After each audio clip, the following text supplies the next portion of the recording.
Hey everyone, today's topic is microphones.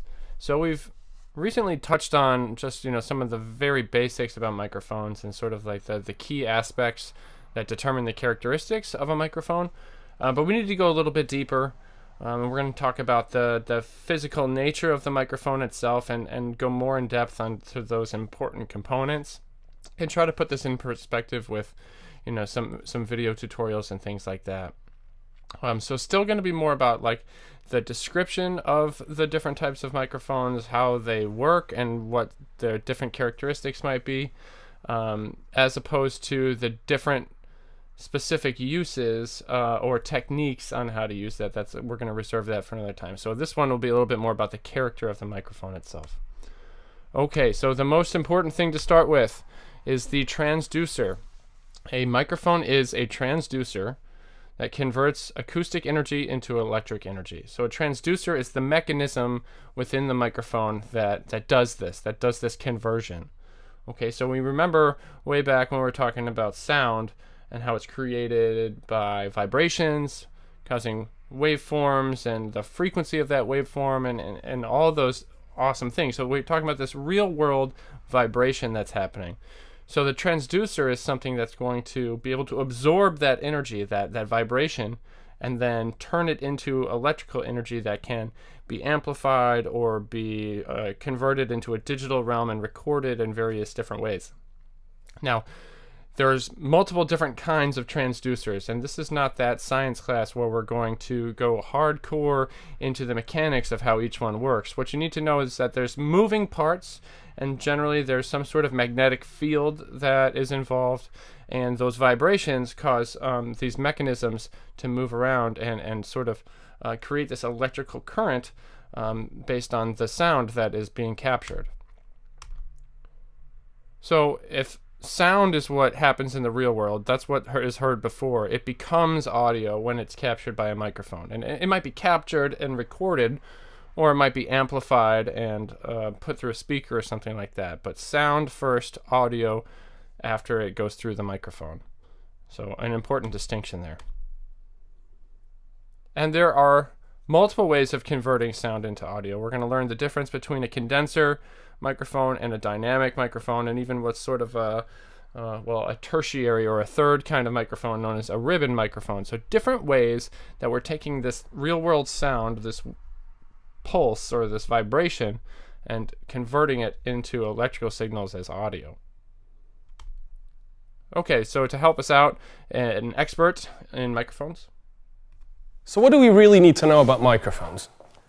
There's three technical characteristics that distinguish microphones from one another: the transducer type, the directionality or polar pattern, as well as its frequency response. These three things play a huge role in how the microphone sounds and the application it gets used in. In general, there are two types of microphones. On one side, we have dynamic microphones, and on the other side, we have condenser microphones.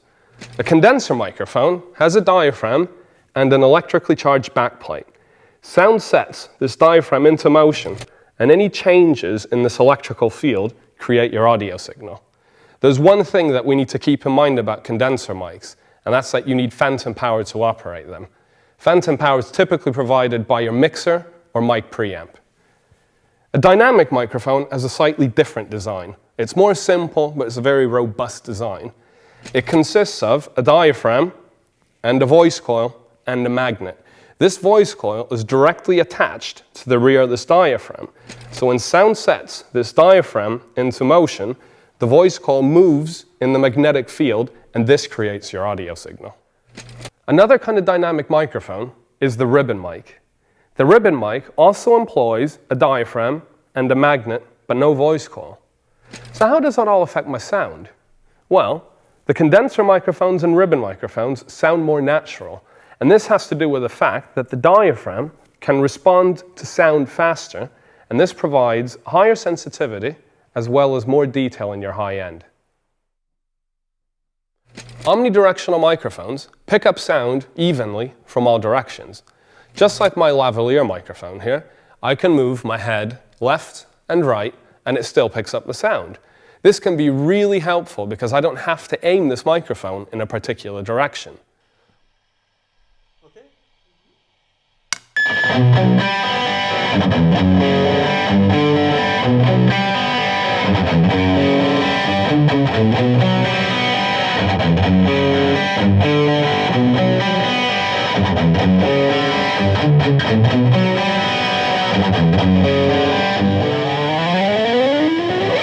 But using an omnidirectional microphone on a stage may not be such a good idea. Because of the other microphones, other instruments, or even your monitor wedges, all of these would simply create too much noise that the microphone would pick up, and this would result in feedback. So on stage, we want to use a directional microphone, for example, a cardioid. A cardioid polar pattern will pick sound up from the front of the microphone, but reject sound on the rear of the microphone. Because I can isolate the sound source, this results in a lot less feedback.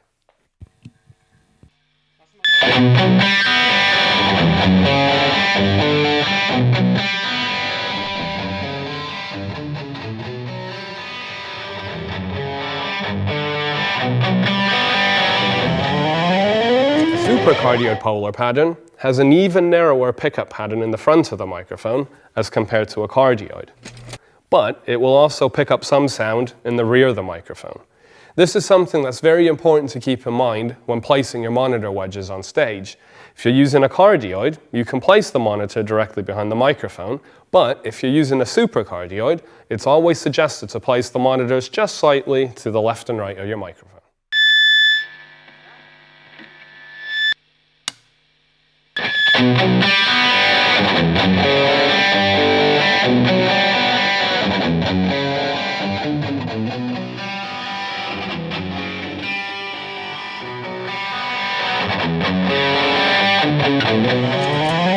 A bidirectional polar pattern is slightly more unusual.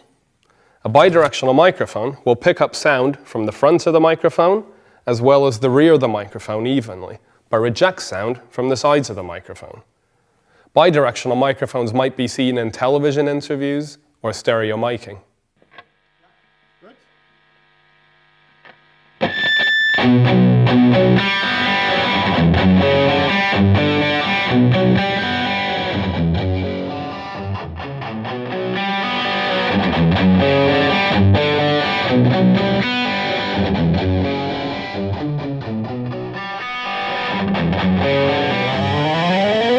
A flat frequency response is typically used in applications where you want to pick the sound source up as natural as possible, for example, recording.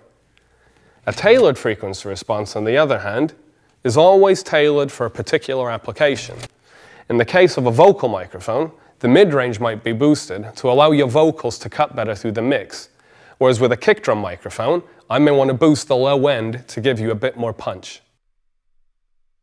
Okay, a pretty good amount of information about microphones, and I like the demonstrations, although, I mean, I know you probably could play that guitar lick by yourself by now. Pretty cool way to just illustrate the directionality of microphones and, you know, how that all works, just to really lay it out there.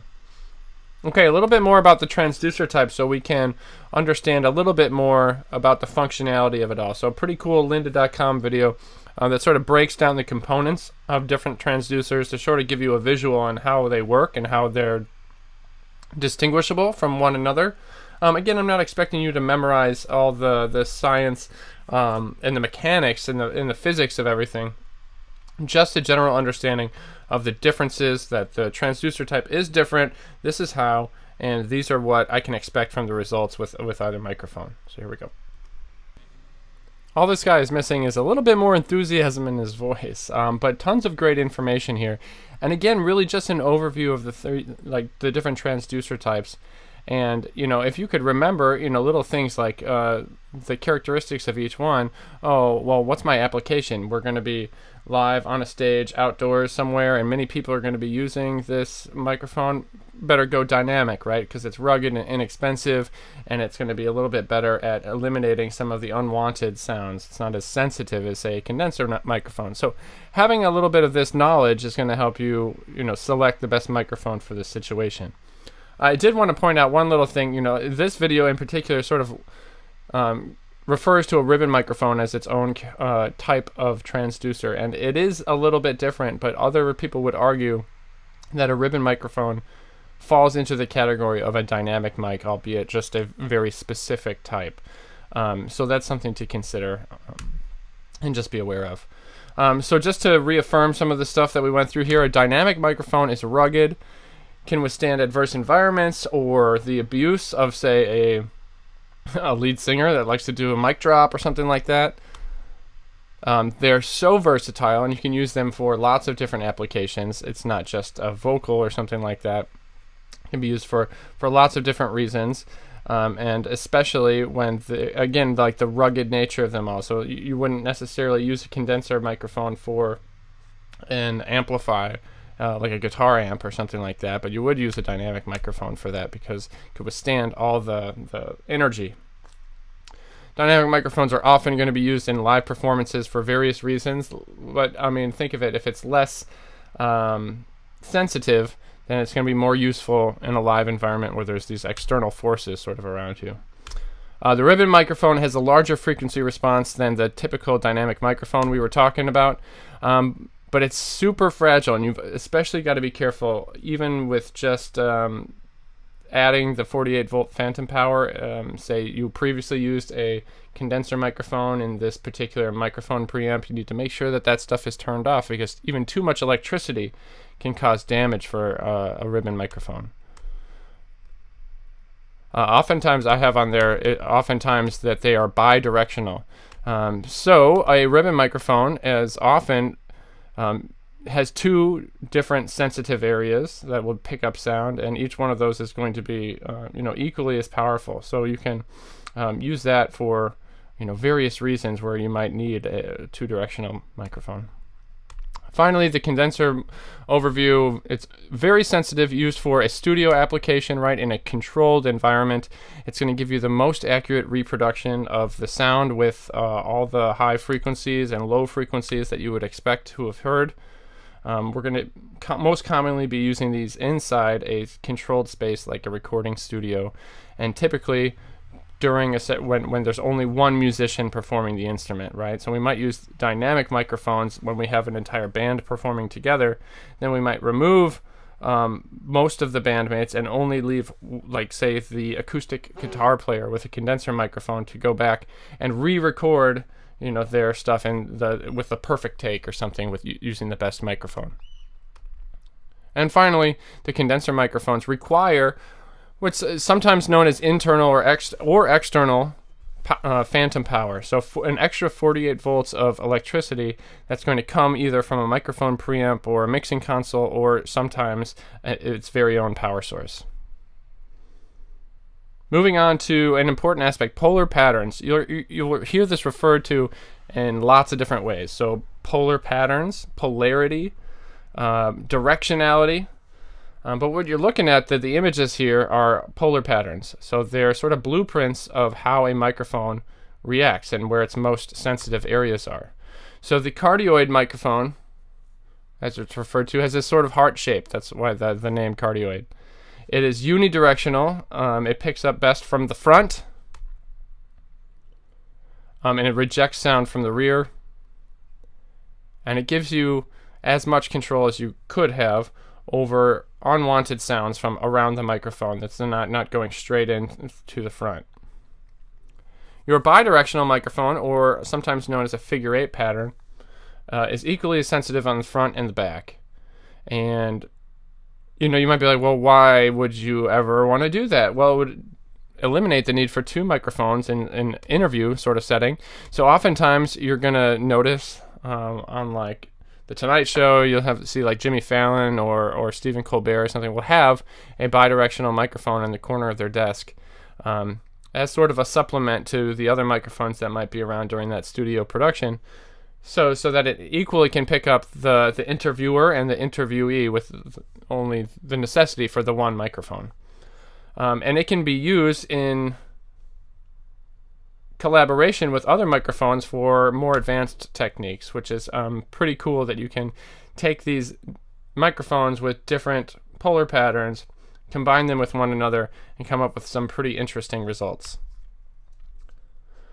An omnidirectional microphone is a universally directional, right? So 360-degree sensitivity. It's going to pick up sound from wherever. This can be important for specific reasons. It might be nice to have if you're out covering a breaking news story or something and there's a crowd of people around and you don't necessarily know, it's spontaneous, you don't know who's going to talk next, but you want to have the best recording of whoever it might be. So you might either use a microphone that has the ability to switch polar patterns and change it to omnidirectional for that moment, or you just choose an omnidirectional microphone. But there's other reasons why you might use one too, and they're commonly used when recording, like say a live album. This might be the crowd microphone, so back within the crowd, and it's picking up sound from all around to sort of fill in the mix when they're creating a live album for a band or something. So recording that environment, then you can just sort of set it down and it will be sensitive to sounds everywhere.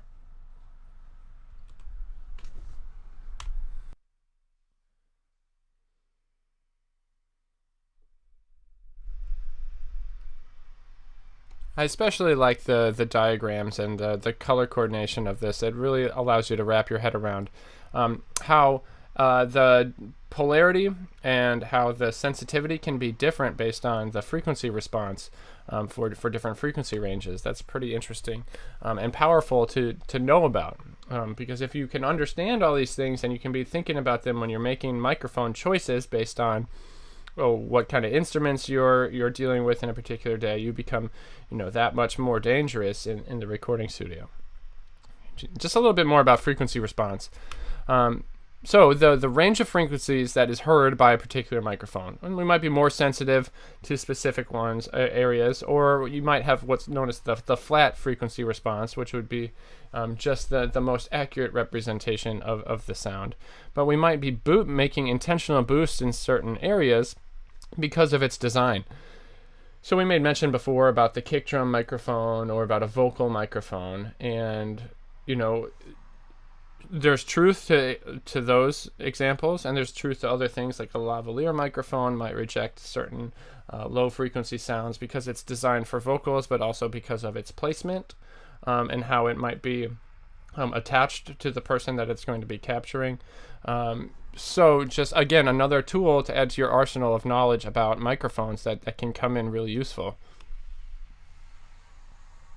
It's also going to allow you an opportunity to make some really creative decisions. I'm a big proponent of accidental awesomeness. So just because a kick drum microphone is designed for a kick drum and low frequency sound doesn't mean that you won't run into something really cool.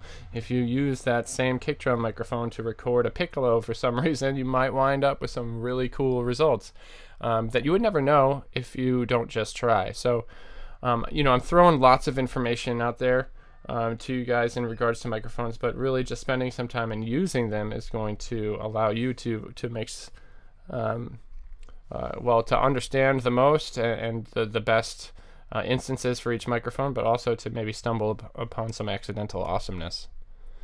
Okay, a couple of accessories. We talked briefly in a previous day about the cables, but specifically for a microphone, these are sort of, I suppose I should throw USB on here also, but an XLR cable is your most traditional microphone cable with the 3 pins.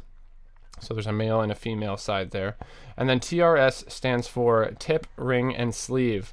And those are the different sections of the metal plug that you can see there that are separated by these little plastic dividers. So tip, ring, and sleeve is TRS. There are also TS cables, tip and sleeve.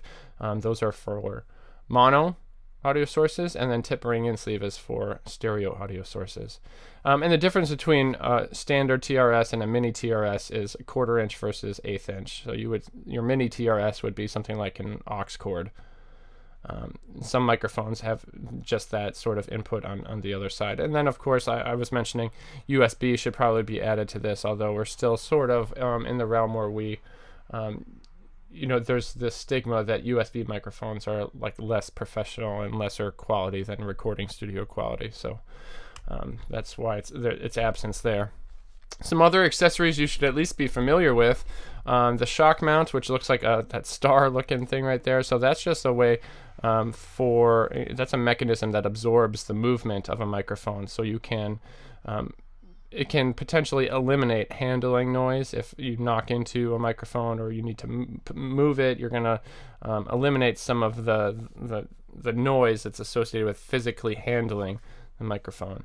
A pop filter and a windscreen are different methods in which we can both protect the microphone but also prevent things like plosive speech coming from a person's mouth when they form certain words, or from a particular instrument that is has a lot of wind associated with it, like a trumpet or something like that. So commonly seen and referred to microphone accessories that you should at least be familiar with and their purposes. Okay, that's it for the microphones themselves, and in a further discussion we'll talk about potential, like the setup of microphones and the techniques to use with them to achieve different creative sounds. Thanks for watching. See you next time.